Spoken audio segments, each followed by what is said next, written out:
Sebelum kalian memulai video ini, silahkan klik tombol subscribe, komen, dan share agar kalian tidak ketinggalan video terbaru dari kami. Terima kasih. Sesudah mendengar penjelasan dari para dokter yang ahli, 85% itu tidak ada gejala klinisnya. Jadi yang membawa virus itu dia sehat-sehat saja, apalagi yang masih muda.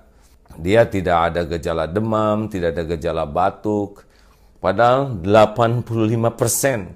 Nah, boleh jadi di masjid itu ada dua pilihannya. Kita tertular atau tanpa sadar kita menularkan ke orang lain. Jadi ini bukan yakinlah Allah yang menolong, alhamdulillah saya diberikan kesempatan berguru dengan guru yang ahli tauhid sehingga nama juga disebut Darut Tauhid. Namun kenapa menyempurnakan ikhtiar seperti ini? Ya karena Rasulullah pun begitu.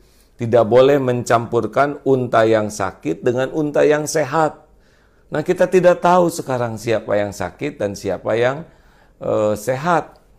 Khawatir kalau ke masjid, mungkin yang menularkan kepada yang lain. Karena orang-orang sehat itu ujiannya sekarang 85% virus itu tidak menunjukkan gejala klinis. Saudaraku sekalian, ini bukan main-main ya.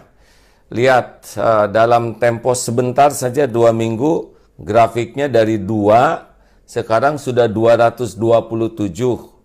Bisa dibayangkan ini persis keadaan Italia 2 minggu pertama. Juga keadaan Iran 2 minggu pertama. Tiba-tiba begitu, ini besok lusa bisa melesat karena sebagian besar yang terpapar virus itu tidak menyadari dirinya membawa. Kita berdesak-desakan terus kena lewat tubuh. Kemarin sudah juga menyimak penjelasan dari dokter yang langsung ini berinteraksi. Beliau mengatakan sekarang kawan-kawan dokter itu dari ahli paru sebagian sudah dirumahkan. Ventilator juga sudah berkurang. Jadi ini belum apa-apa. Nanti rumah sakit kita tuh sudah kekurangan dokter, kekurangan perawat, kekurangan peralatan, padahal ini belum apa-apa. Ini baru memulai ini. Ini belum apa-apa nih hadirin, baru tumbuh, baru 2 minggu. Besok lusa bisa ribuan dan puluhan ribu. Mungkin na'udzubillahi min zalik ya. Kalau kita melihat kesantaian kita ya, melihat kesantaian kita persis di Italia yang santai, rileks saja, dianggap remeh dan tiba-tiba melesat.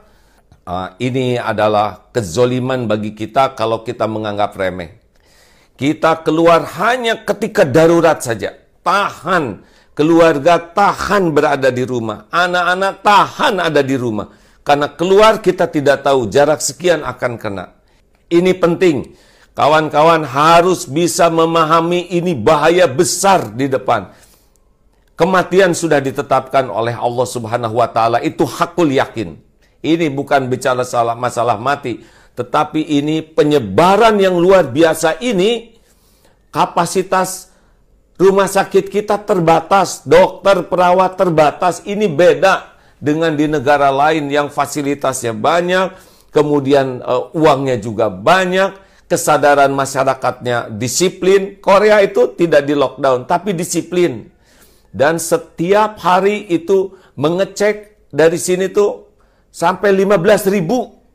Nah, kita sudah hampir setengah bulan, baru berapa ratus yang dicek.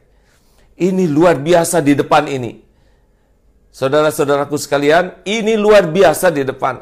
Sedih sekali melihat banyak orang yang meremehkan, bahkan menertawakan satu sama lain, masih senang berkerumun. Ya mungkin karena belum.